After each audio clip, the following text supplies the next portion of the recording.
The needs and problems refers to what keeps people up at night. Your target market. So I want to go through a quick little exercise to help illustrate the point. Let's say you were a photocopy salesperson, okay? And your primary objective, your PO, was to sell more photocopies, okay? Photocopiers, are you with me? Yes. Some of you are looking at me like deer on a highway right now. We'll be done in 10 minutes. If I was selling photocopiers and my primary objective was to sell photocopiers, who is my target population typically? Business owners? Office managers, right?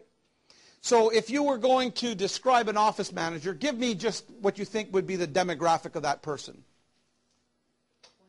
Male or female? Mainly female. Age group typically?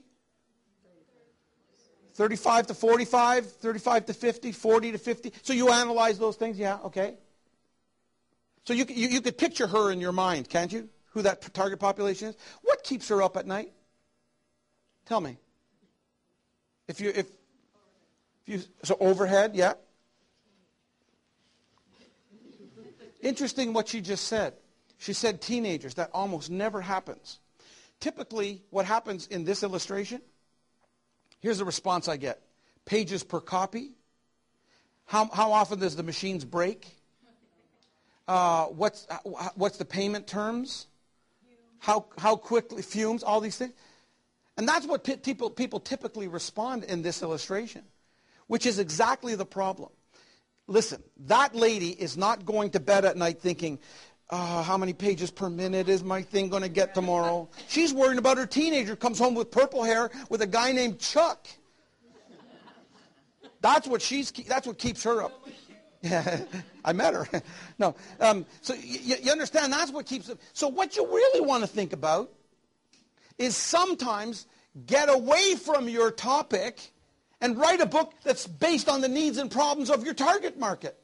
So can you imagine if you analyzed that particular person and you found that what really keeps her up at night, what drives her crazy is she doesn't get any respect at work.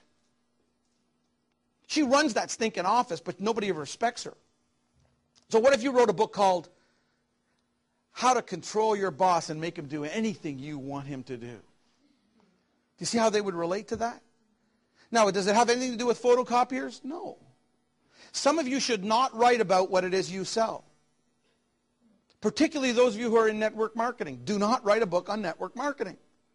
I see Pete Kusa joined us from the back of the room. Let's give him a big hand.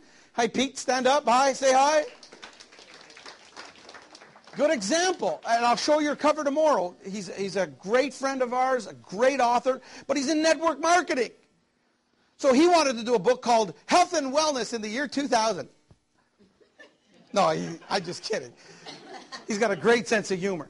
Instead, he writes a book called Doctor, Your Medicine is Killing Me. Where do you see his cover? He's going to get more publicity than he knows what to do with. Now, his primary objective is still to build his health and wellness organization. And he'll do that. But if he had written about his network marketing company, the media would see that and say, get lost. You're